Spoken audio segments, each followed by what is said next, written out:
स्वागत है आपका। आप देख रहे हैं इंडिया टीवी। मैं हूं आपके साथ प्रिया सिंह सोमवंशी। दोपहर के 12 बज रहे हैं, वक्त हो चला है प्रहार का। राम मंदिर में राम धन की चोरी करने वालों पर कानून का शिकंजा कसता जा रहा है। जेल में बंद आरोपियों को एक एक करके रिमांड पर लिया जा रहा है।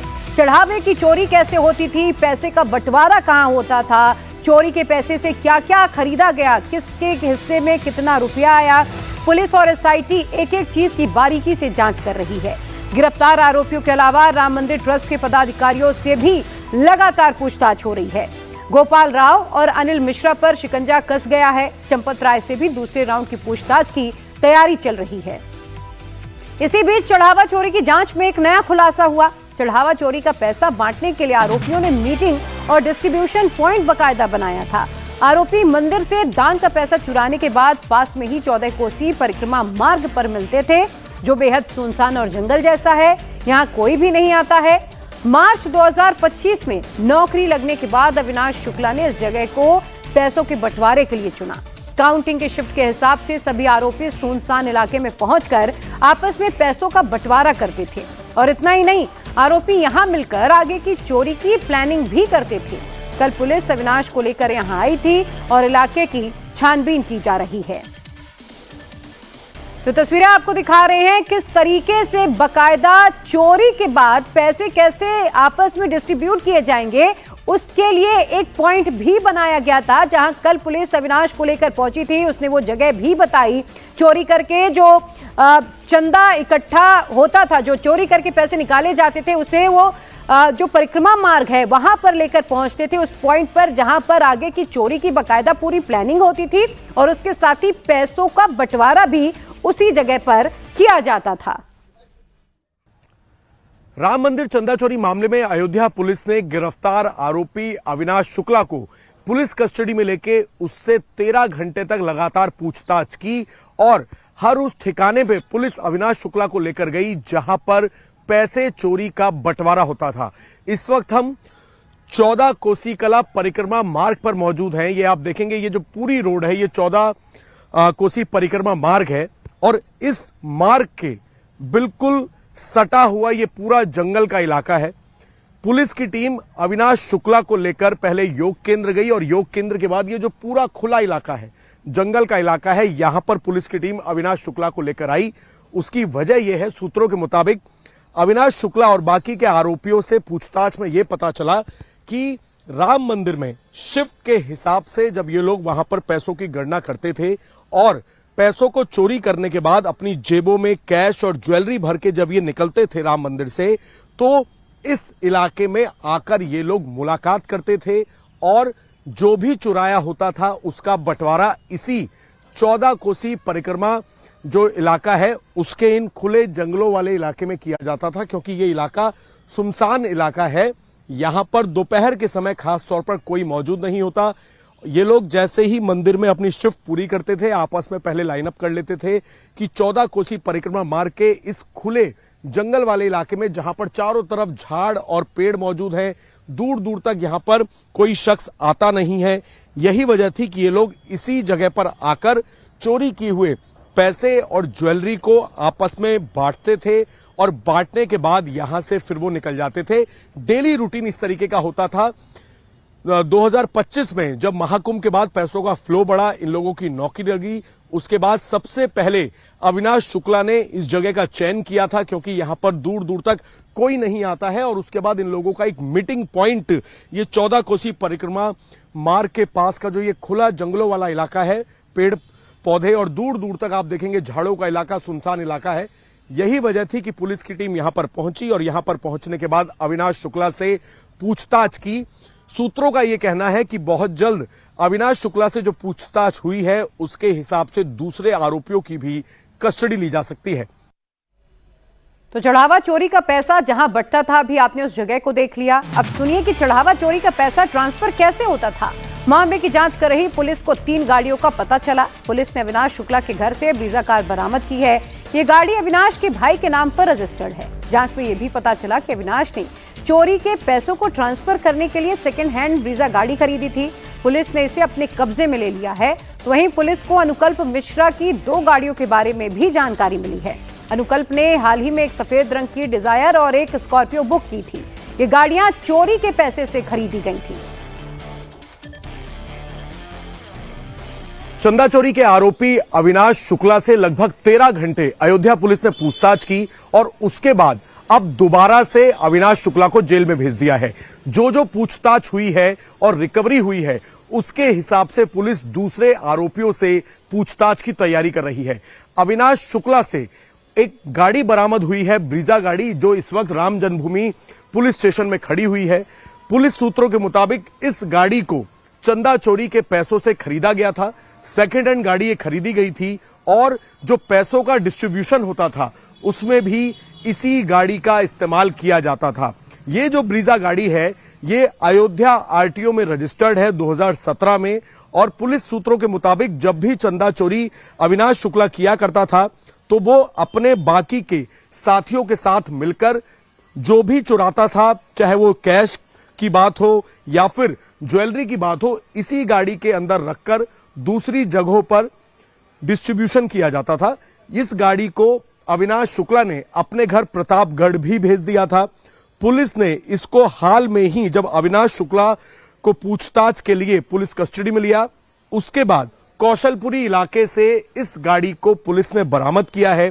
बरामद करने के साथ ही पुलिस की अब कोशिश यह है कि अविनाश शुक्ला जिसके पास से सबसे ज्यादा रिकवरी हुई थी 20 लाख रुपए इंडियन करेंसी, इसके अलावा अमेरिकी डॉलर और साथ ही चांदी और सोने के कुछ आभूषण भी अविनाश शुक्ला के पास से पुलिस ने बरामद किए थे। पुलिस की कोशिश यह है कि बाकी के जितने आरोपी हैं जो कि अविनाश शुक्ला के करीबी हैं, जिसमें अनुकल्प और साथ ही अनुकल्प का जीजा लवकुश, इन सब से भी पुलिस पूछताछ करना चाहती है। बहुत जल्द कोर्ट के अंदर पुलिस एक अर्जी डाल सकती है और बाकी के आरोपियों को भी पुलिस कस्टडी में लेकर उनसे पूछताछ की जा सकती है। अनुकल्प ने जो ब्रीजा गाड़ी बुक की थी उसकी तस्वीर भी उसने सोशल मीडिया पर पोस्ट की थी, लेकिन इससे पहले कि वो गाड़ी अपने हाथ में लेता पूरे मामले का भंडाफोड़ हो गया। अनुकल्प अभी जेल में बंद है, पुलिस उससे पूछताछ की तैयारी कर रही है। चंदा चोरी मामले में राम जन्मभूमि थाने की पुलिस लगातार सभी आरोपियों को एक एक करके कस्टडी में लेकर उनसे पूछताछ कर रही है। अविनाश शुक्ला से पूछताछ हो चुकी है और बहुत जल्द अनुकल्प और साथ ही लवकुश के लिए भी उनको कस्टडी में लेने के लिए पुलिस कोर्ट के अंदर एक अर्जी दाखिल कर सकती है।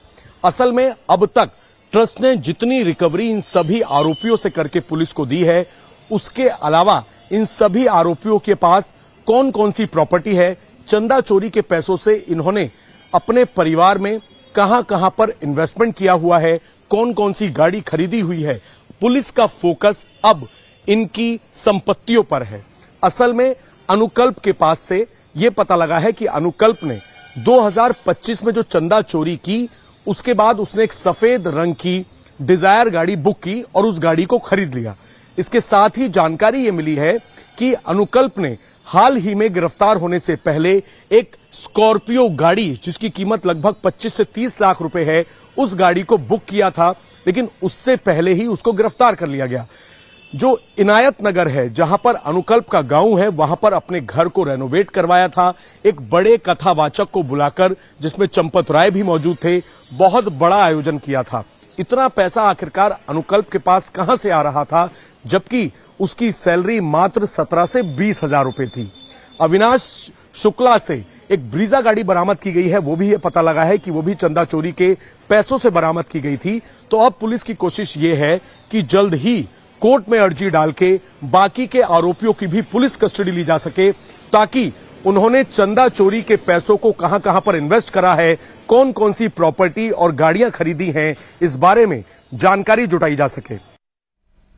चढ़ावा चोरी केस में एसआईडी भी फुल स्पीड में तहकीकात कर रही है। इस मामले में कई बड़े लोग भी नप सकते हैं। बड़ी खबर यह है कि चंपत राय से दोबारा पूछताछ की तैयारी हो रही है। इससे पहले कल एसआईटी ने ट्रस्टी अनिल मिश्रा और गोपाल राव से दूसरे राउंड पूछताछ की। अनिल मिश्रा और गोपाल राव से करीब 6 घंटे तक सवाल जवाब हुए। एसआईटी ने अनिल मिश्रा और गोपाल राव से ज्यादातर चढ़ावे की काउंटिंग को लेकर ही सवाल किए।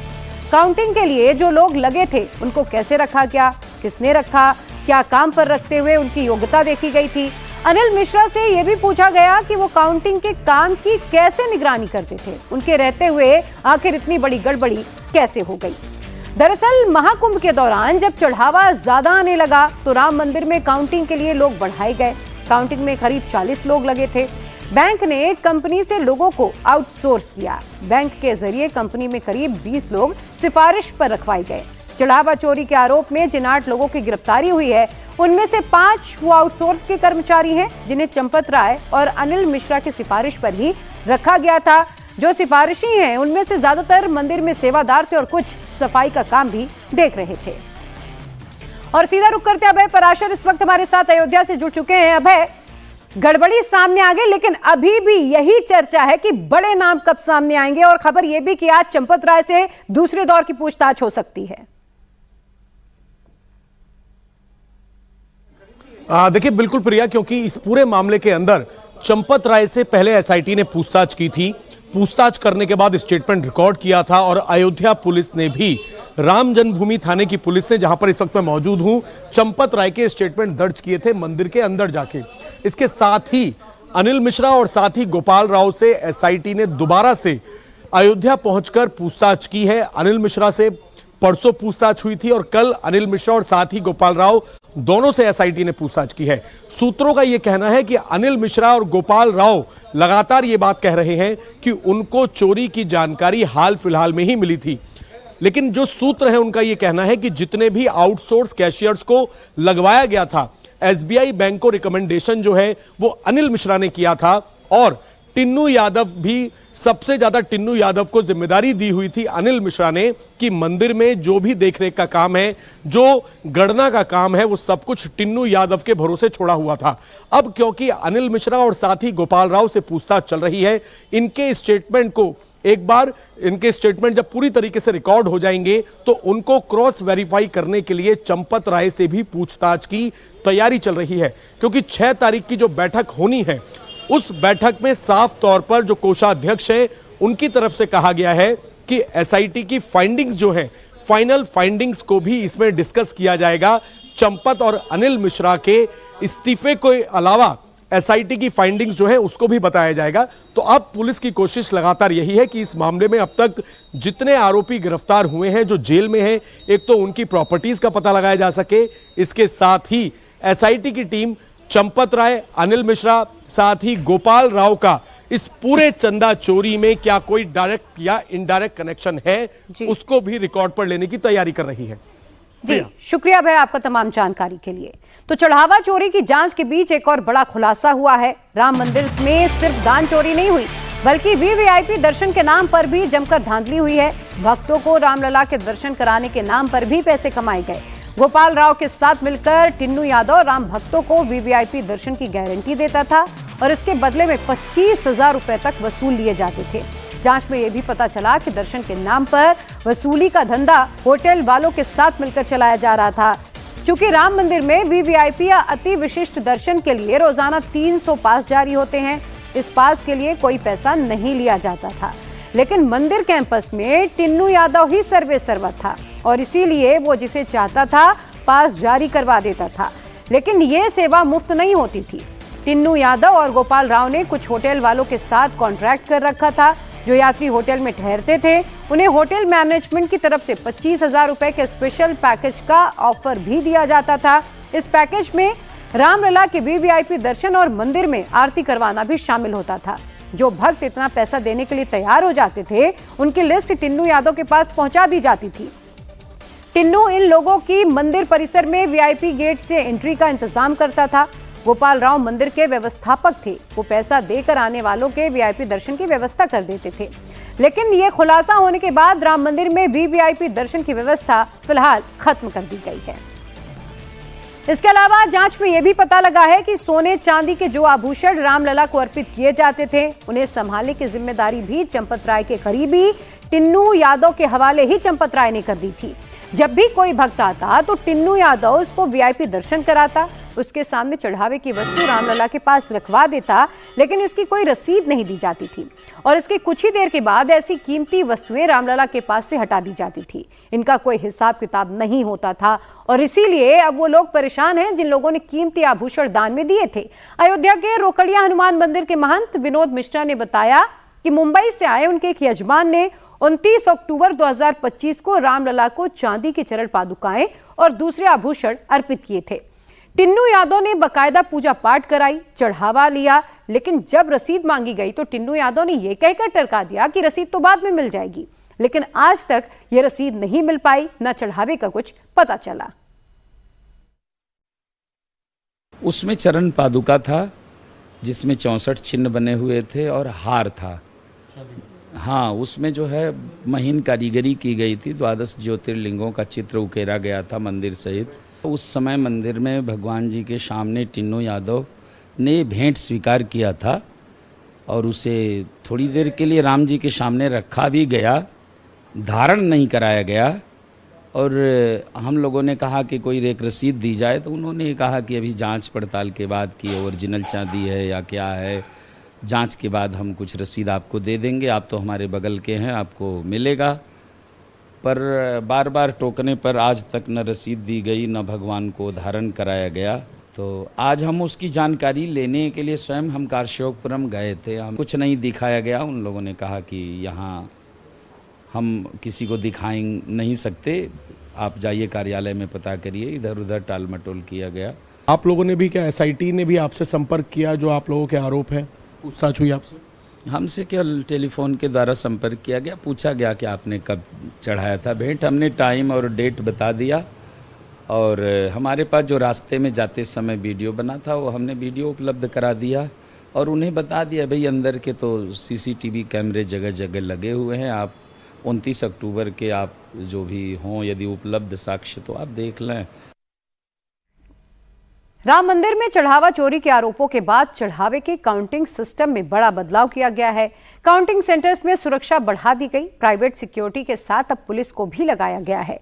काउंटिंग करने वालों को हॉल में जाने के पहले डबल चेकिंग से गुजरना होता है। पहले काउंटिंग मेज पर होती थी, लेकिन अब जमीन पर हो रही है। सीसीटीवी की फुटेज 180 दिन रखने के आदेश दिए गए हैं। इसके अलावा ड्रेस कोड लागू हो गया है। काउंटिंग कर्मचारी डार्क ब्लू कलर वाली ड्रेस ही पहनते हैं जिसमें जेब नहीं होती। काउंटिंग सेंटर में किसी भी तरह का बैग, मोबाइल कैमरा ले जाना मना कर दिया गया है। जूते चप्पल मोजे बाहर उतारने पड़ रहे हैं। काउंटिंग का जो पूरा काम है वो सीसीटीवी की कड़ी निगरानी में हो रहा है। हालांकि शुरुआत में जब राम मंदिर के अंदर दान की काउंटिंग का काम शुरू हुआ था, उस दौरान इन सारे नियमों का पालन होता था। एंट्री एग्जिट के दौरान लोगों की तलाशी भी ली जाती थी, ड्रेस कोड भी लागू था। लेकिन धीरे धीरे ये सब बंद हो गया, या आप यूं कहिए कि बंद कर दिया गया। लेकिन अब एक बार फिर काउंटिंग सेंटर की सुरक्षा सख्त कर दी गई है।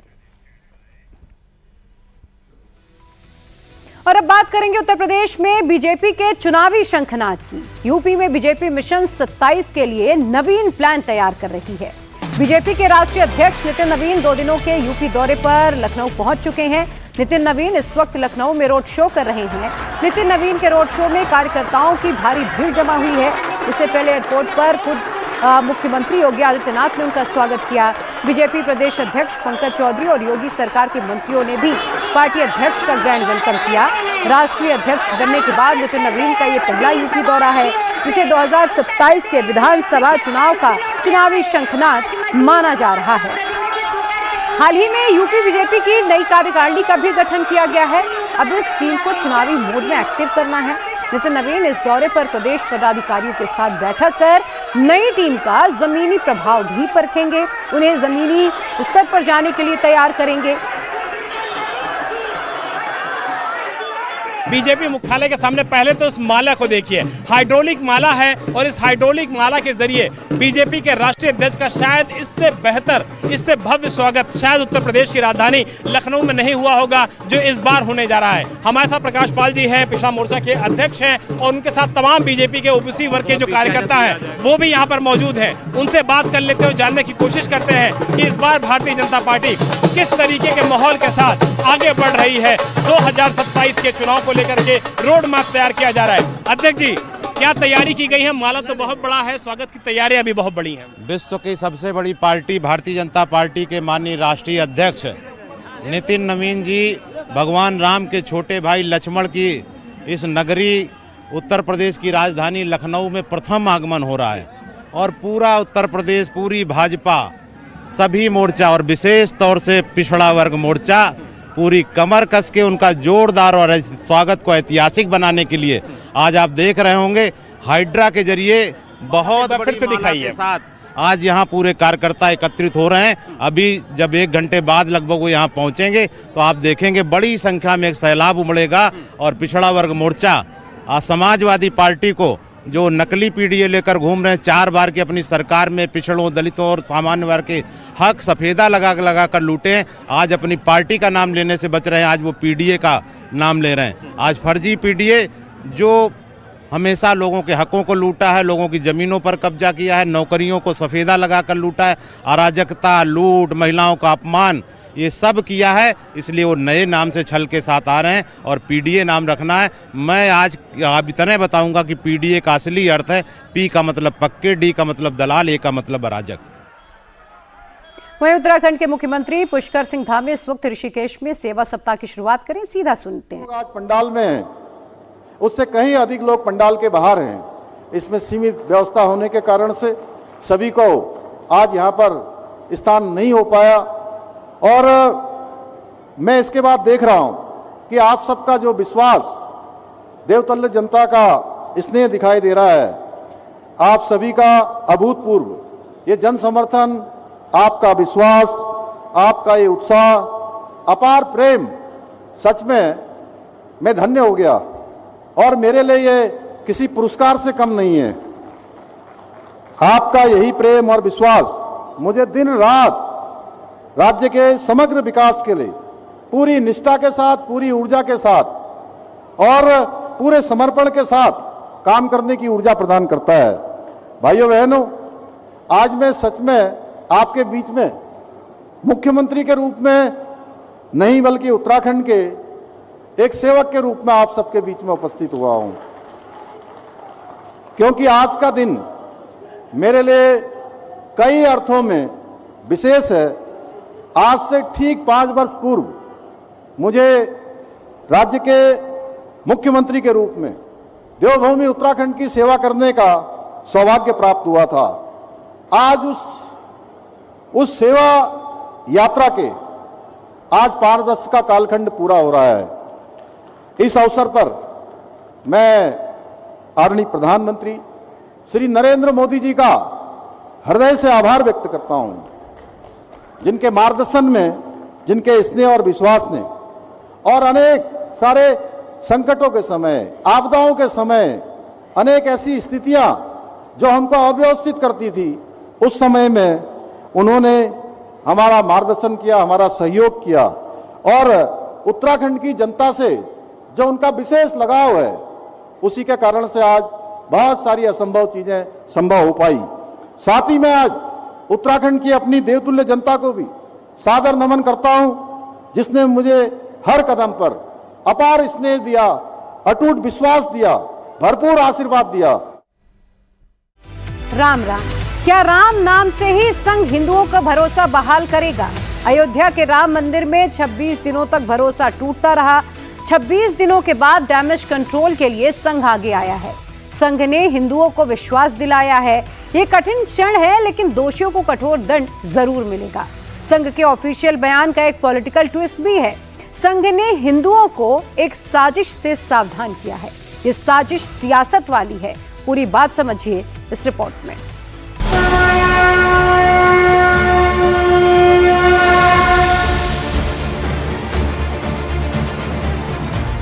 राम मंदिर में अब चढ़ावा चोरी नहीं होगी, आरएसएस इसकी गारंटी दे रहा है।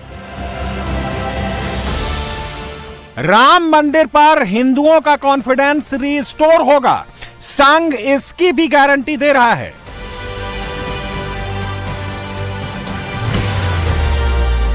पहली बार यह गारंटी लिखित भी है और मौखिक भी है।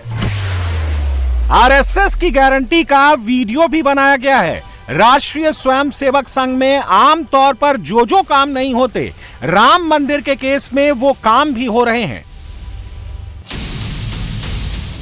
राम मंदिर में चंपत का अध्याय बंद हो गया। आरएसएस ने नया अध्याय शुरू किया है। इस नए अध्याय की शुरुआत बीमारी के डायग्नोसिस से हुई है।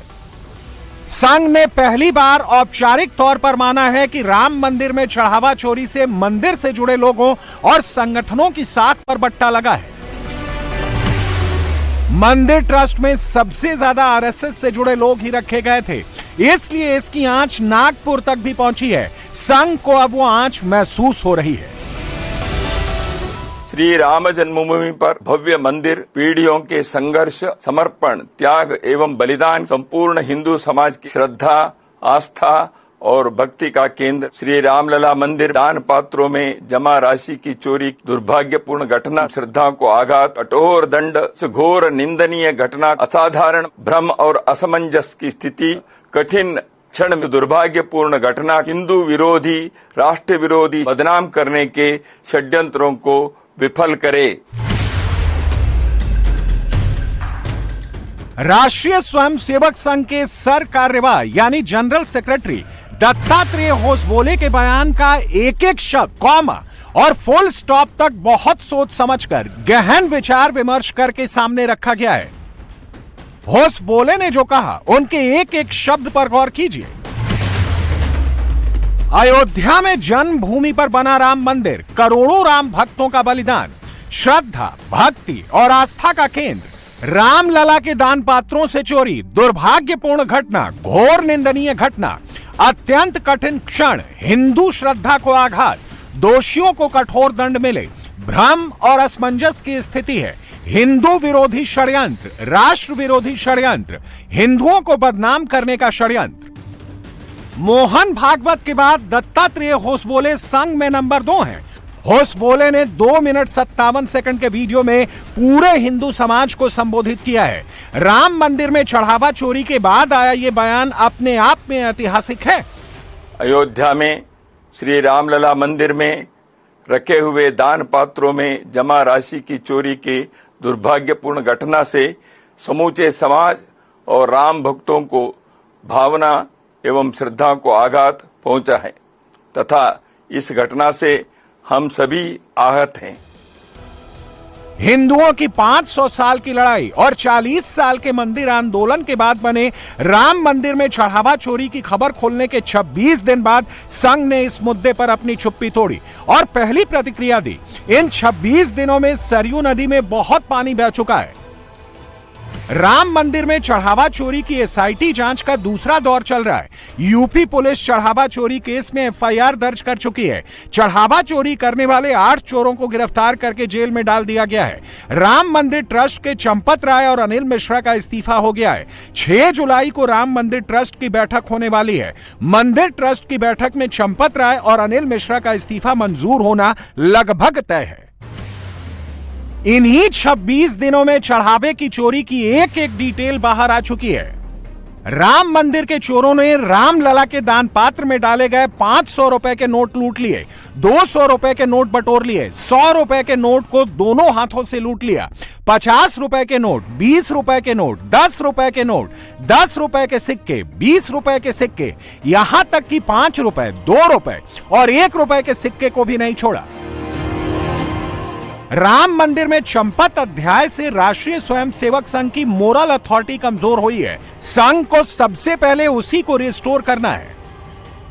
हम तो बन के बनफूल है, हम तो कांटे और कचरे में से ऊपर आए हैं और अभी तक कोई भी हमारे बारे में एक अच्छा शब्द हमने लोगों से सुना नहीं है। गालियां भरपूर सुनते आ रहे, सुन रहे। संघ के कार्यकर्ता हम कहते हैं, कार्य करने वाला कार्यकर्ता होता है, यानी कार्यकर्ता कहने से सक्रिय होना चाहिए। परंतु संघ कार्य केवल सक्रियता नहीं है। सक्रियता नंबर 2 का गुण है। नंबर 1 का गुण है संघ का जीवन जीना। राम मंदिर के अब कई स्टेक होल्डर्स हैं। पहले स्टेक होल्डर हैं योगी आदित्यनाथ, जिनके सामने 2027 का चुनाव है। एसआईटी जांच और यूपी पुलिस की एफआईआर, दोनों की डोर योगी आदित्यनाथ के हाथों में है। दूसरा स्टेक होल्डर है श्री राम जन्मभूमि तीर्थ क्षेत्र ट्रस्ट, जिस पर राम मंदिर में चोरी नहीं रोक पाने का दाग लगा है।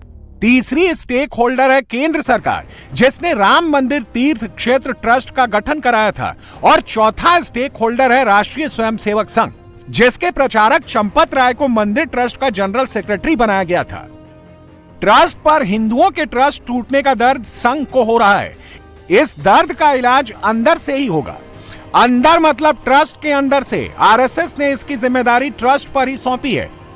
लेकिन संघ को इस पूरे एपिसोड में बड़ी सियासी साजिश भी दिख रही है। ट्रस्ट टूटने का यह बाहरी जख्म है, जिसका इलाज खुद संघ को ढूंढना है। राष्ट्रीय स्वयंसेवक संघ संपूर्ण हिंदू समाज से भी आह्वान करता है कि इस कठिन क्षण में वह आवश्यक धैर्य और संयम का परिचय दें तथा इस दुर्भाग्यपूर्ण घटना का लाभ उठाकर हिंदू विरोधी, राष्ट्र विरोधी शक्तियों के हिंदू धर्म एवं समाज को बदनाम करने के षड्यंत्रों को विफल करे। दत्तात्रेय होसबोले ने जहां बात की, वहीं से संघ के दूसरे नेताओं ने क्यों लिया।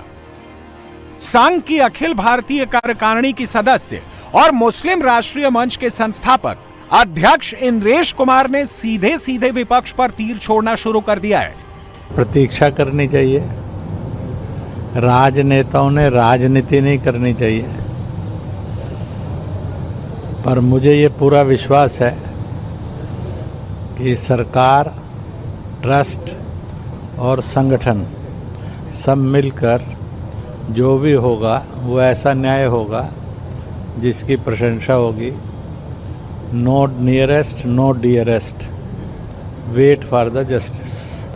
उनकी मांग करने का अर्थ ये नहीं है कि वो सच बोल रहे हैं, और उनकी मांग करने का अर्थ ये भी नहीं है कि वो न्याय चाह रहे हैं। उनको अपनी राजनीतिक गेम खेलनी है, वो खेल रहे हैं।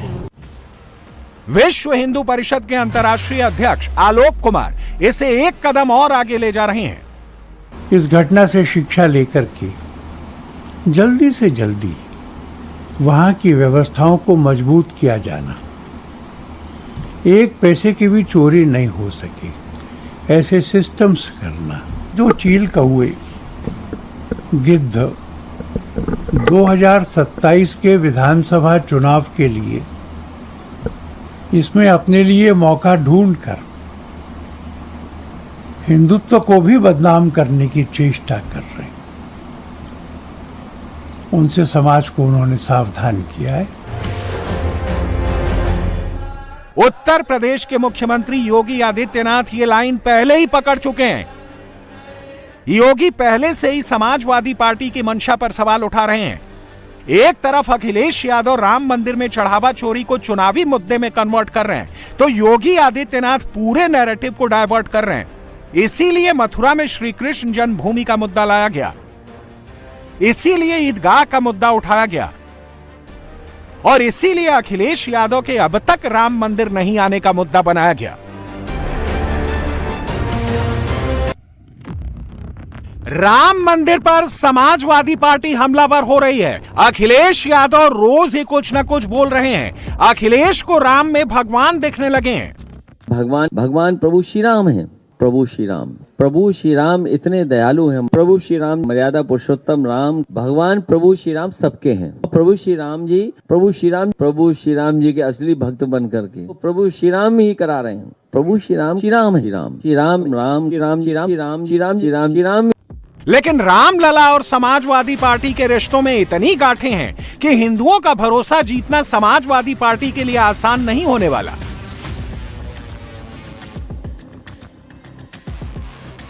हम आपको एक वीडियो दिखाते हैं। यह 21 दिसंबर 1992 का संसद का वीडियो है।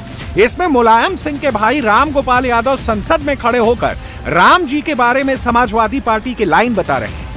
बाबरी मस्जिद पर कोई परिंदा पर नहीं मार सकता तो नहीं मार सकता था। फिर भी मुलायम सिंह के चलते जिन्होंने बाबरी मस्जिद को छूने की कोशिश की, वो गुंबद पर चढ़ तो गए लेकिन उतर नहीं सके। ये रिकॉर्ड है। और इस बात का समाजवादी पार्टी और उसके नेता को न कभी अफसोस था और न रहा है, न रहेगा। चाहे उसको मौलाना मुलायम सिंह कहें, चाहे मुल्ला मुलायम सिंह कहें, चाहे हिंदू माने, चाहे हिंदू न माने, चाहे हिंदू को दे उनको, चाहे न दे। लेकिन जिन्हें आप रामलला कहते हैं, क्या मस्जिद में वो अनऑथराइज्ड डॉक्यूमेंट?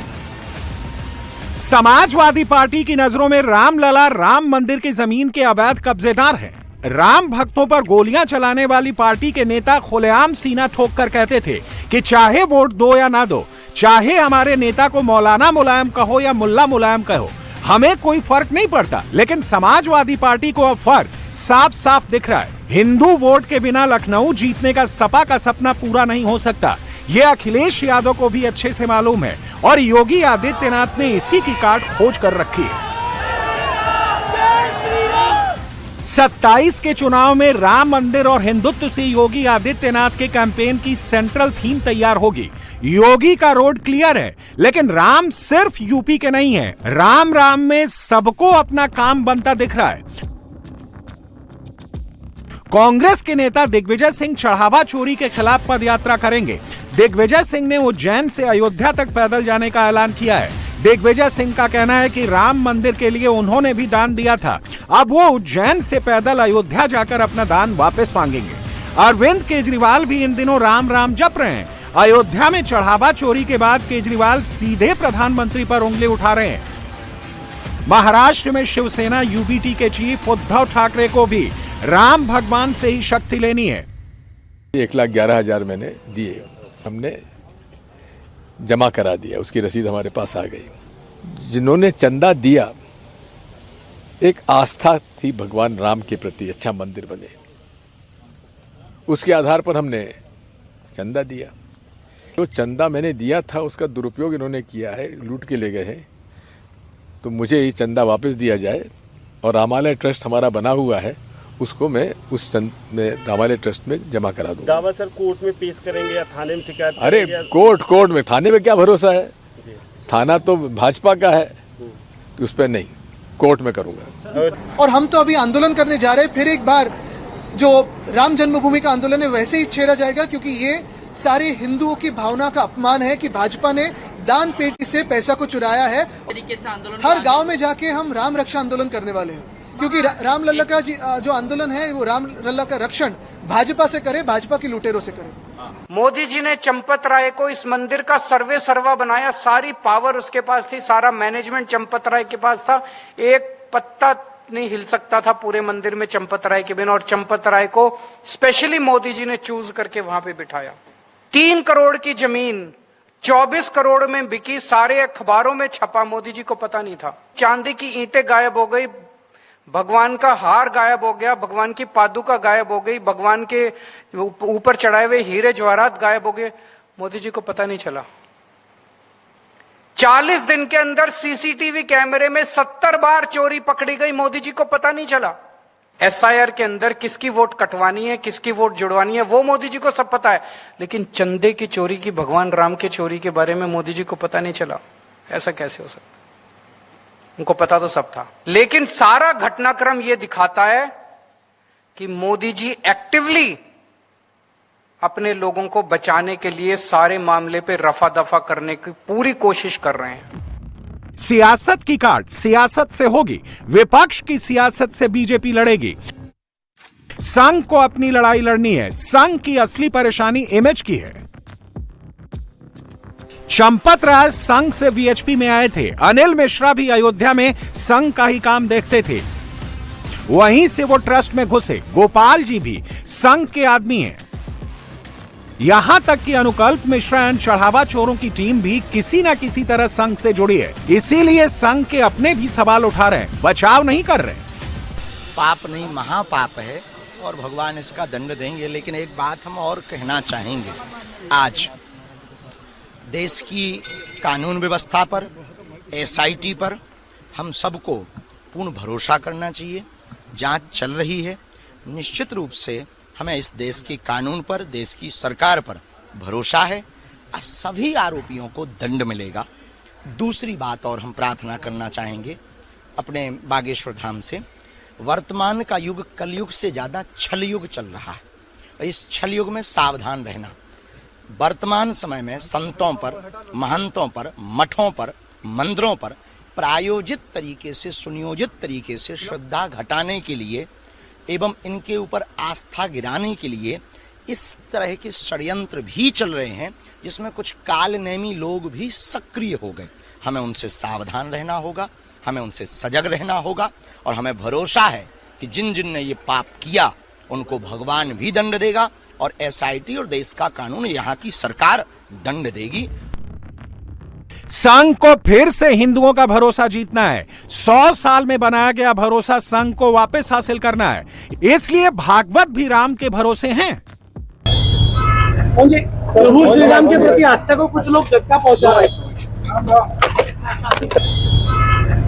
प्रभु श्री राम के प्रति आस्था को कुछ लोग झटका पहुंचा रहे हैं। राम जी ने संघ पर विश्वास बढ़ाया। राम जी का चढ़ावा चोरी होने से ही विश्वास में दरार आई है। यह विश्वास बढ़ाने का काम भी राम के जरिए होगा। इसीलिए संघ की हिंदुओं से अपील है कि घटना को दुर्घटना माने और दुर्घटना रिपीट ना हो, इसकी गारंटी संघ देता है। जैसे चढ़ावा चोर राम मंदिर के लिए मुसीबत बन गए, ठीक वैसे ही बारिश से महाराष्ट्र के लोग भी परेशान हो गए। वैसे ही विरार में भी भारी बारिश के चलते जनजीवन ठप हो गया। लगातार बारिश के चलते हालात रिहायशी इलाकों में भी खराब हो गए। जगह जगह पानी घुस गया है। सड़कों पर चारों तरफ जल जमाव जैसी स्थिति निर्मित हो गई है, जिससे लोगों का जीवन प्रभावित हुआ है। गाड़ियों की रफ्तार थम गई है। ये तस्वीरें आपको वसई महाराष्ट्र की दिखा रही हैं। महाराष्ट्र के भिवंडी में भी तेज बारिश हो रही है, जिसके चलते वरहाला झील ओवरफ्लो हो गई। पानी रिहायशी इलाकों की तरफ तेजी से बढ़ रहा है। तेज बारिश के चलते यहां पहले से ही हालात खराब हैं। बाजार डूब जोन बन गए हैं। सड़कों पर गाड़ियां भी डूबी हुई नजर आ रही हैं। तो ये तस्वीरें आपको लेटेस्ट तस्वीरें। इस वक्त मुंबई में भारी बारिश का ऑरेंज अलर्ट भी जारी किया गया है और देखिए जरा किस तरीके से यहाँ रोड ऐसी नजर आ रही है जैसे ये दरिया हो। तमाम जो गाड़ियां हैं वो डूब गई हैं। जो बाजार का इलाका है वो भी फिलहाल डूब जोन जैसा नजर आ रहा है। गाड़ियों की रफ्तार थम गई है। लोगों का जनजीवन भी इससे बुरी तरह से प्रभावित हुआ है। मुंबई में आसमानी आफत के चलते दादर इलाके में फूल मार्केट में हादसा हो गया। काफी पुराना पेड़ जड़ समेत अचानक गिर गया, जिसका सीसीटीवी वीडियो सामने आया है। रात को करीब 2:30 बजे ये हादसा हुआ। अचानक आपको बता दें कि अचानक भारी भरकम पेड़ मार्केट की छत पर गिर गया। हालांकि गनीमत ये रही कि उस वक्त भीड़ नहीं थी और मंडी में सुबह से ही काम शुरू हो गया था, लेकिन उस वक्त स्पॉट पर कोई चपेट में नहीं आया। मुंबई में बीती रात से ही बारिश का सिलसिला जारी है। आज मुंबई में रेड अलर्ट जारी किया गया है, जिसके चलते बारिश लगातार हो रही है और उसकी वजह से कई ऐसे जो पेड़ हैं, जो विशालकाय हैं, वो इस वक्त गिरते हुए नजर आ रहे हैं। इस वक्त ये जो पेड़ गिरा हुआ आप देख रहे हैं, ये फूल मार्केट जो है दादर का, जो मीनाताई ठाकरे फूल मार्केट है, उसके अहाते में ये बड़ा सा पेड़ था जो बिल्कुल जड़ से उखड़ चुका है और जो मार्केट का शेड है, मार्केट के जो पत्रे हैं उन पर आकर गिरा हुआ है और एक बड़ा नुकसान इस पेड़ के गिरने की वजह से मार्केट का हुआ है और इसे लगातार इसके काटने का काम जारी है। लगभग 2:30 बजे बीती रात यह पेड़ गिर गया, यह जानकारी है। लेकिन उस वक्त भी आप सीसीटीवी में पूरी की पूरी घटना जो कैद है उसमें नजर आता है कि उस वक्त भी इस मार्केट में लोग काम कर रहे थे। जो फूल है वो मार्केट में आने का काम जारी था, लोडिंग अनलोडिंग हो रही थी। इसकी पहली छटाई हो गई थी। यहाँ के लोकल कॉर्पोरेटर है यशवंत किलेदार साहब, उन्होंने उसके 1-1.5 महीने पहले छटाई करके गए थे। लेकिन कल भी यहाँ के जो मार्केट इंस्पेक्टर है उन्होंने और कटाई होने के लिए वार्ड को लेटर लिखा था। उसी के बगल में ये भी एक दूसरा पेड़ है, उसे भी काटने की जरूरत होगी। हाँ, उसको भी काटने की जरूरत है। हमने महापालिका से मांग भी की है कि यहाँ पे जो दूसरा पेड़ है उसको भी काटने की जरूरत है। और इधर मध्य प्रदेश के डिंडौरी में भी सैलाब के उफान में कार बह गई, जिसमें 3 लोग सवार थे। सैलाबी अटैक से हड़कंप मच गया। पानी की तेज धार के बीच कार सवार सड़क पार करने की कोशिश कर रहा था, जिसके बाद बीच मझधार में आने पर बैलेंस बिगड़ गया और कार की जल समाधि हो गई। गनीमत ये रही कि वक्त रहते कार सवार तीनों लोगों ने तैरकर किसी तरह से अपनी जान बचा ली। मध्य प्रदेश डिंडौरी की तस्वीरें, जहां अचानक से एक कार डूब गई। दरअसल यहां पहले ही बार जैसी स्थिति बनी हुई थी, लेकिन कार सवारी से पार करने की कोशिश कर रहा था। अचानक कार पानी में डूब गई। गनीमत ये रही कि इसमें सवार 3 लोगों की जान बच गई। इधर मध्य प्रदेश के मंडला में भी भारी बारिश और सैलाबी संकट कहर बरपा रहा है। तेज बारिश के चलते यहाँ नर्मदा नदी का जो जलस्तर है वो डेंजर हो चुका है। बालाघाट, मंडला और आसपास के इलाकों में भारी बारिश हो रही है और ऐसे में नर्मदा नदी भी उफान पर है। मंडला में पिछले 4 दिनों से लगातार बारिश हो रही है, जिससे हालात बेकाबू होते जा रहे हैं। नवसारी में भी भारी बारिश से नेशनल हाईवे 48 डूब गया है। सड़क पर सैलाब बह रहा है। अहमदाबाद जाने वाले हाईवे पर इस वक्त डूब जोन में तब्दील हो गया है। पानी भरने के चलते ये रास्ता फिलहाल बंद है। 30 से ज्यादा घरों में पानी घुस गया है। कई जगहों से आपको बता दें, लोगों को सुरक्षित ठिकानों पर भी पहुंचाया जा रहा है। ये नवसारी गुजरात की तस्वीरें, जहां सड़कों से भी संपर्क धीरे धीरे कटता जा रहा है। सड़कों में सैलाब जैसा नजारा इस वक्त दिखाई दे रहा है। नवसारी में कई घर डूब के प्रभाव में भी नजर आ रहे हैं। लोगों को सुरक्षित ठिकानों पर भी शिफ्ट किया जा रहा है। गुजरात के तापी में भी सैलाब की चपेट में आने से सड़क तहस नहस हो गई। जहां से गाड़ियां गुजरती हैं वहां दरिया जैसा नजारा है। पानी का प्रचंड प्रहार लोगों को खूब डरा रहा है। रास्ता बंद होने से लोगों को आवाजाही में दिक्कतों का सामना करना पड़ रहा है। तो गुजरात के तावी की तस्वीरें और अब उत्तराखंड की तस्वीरें भी देख लीजिए। उत्तराखंड में अलकनंदा नदी का रौद्र रूप लोगों को डराने लगा है। पहाड़ों में लगातार बारिश से अलकनंदा नदी उफान पर है। कई जगहों पर जलस्तर खतरे के निशान के पार है। लोगों को फिलहाल आपको बता दें कि निचले इलाकों को खाली करने के निर्देश जारी किए गए हैं। और अब उत्तर प्रदेश की मथुरा की तस्वीर देख लीजिए। मथुरा में 1 घंटे की बारिश ने नगर निगम के सारे इंतजामों की पोल खोल कर रख दी। पहली ही बारिश में शहर की कई प्रमुख सड़कें जलमग्न हो गईं। श्री कृष्ण जन्मभूमि के पास मथुरा वृंदावन रोड पर पानी भर गया, जिससे लोगों को आवाजाही में दिक्कतों का सामना करना पड़ रहा है। और अब राजस्थान के जयपुर की तस्वीर, जहां देर रात तेज बारिश से SMS अस्पताल के ट्रॉमा सेंटर के भीतर भी पानी घुस गया। बारिश का पानी अस्पताल के अंदर इमरजेंसी, ICU, ECG और एक्सरे रूम के आसपास, जो एक्सरे रूम है उसके आसपास भर गया, जिससे मरीजों और अस्पताल स्टाफ को कुछ देर के लिए भारी दिक्कतों का सामना करना पड़ रहा है।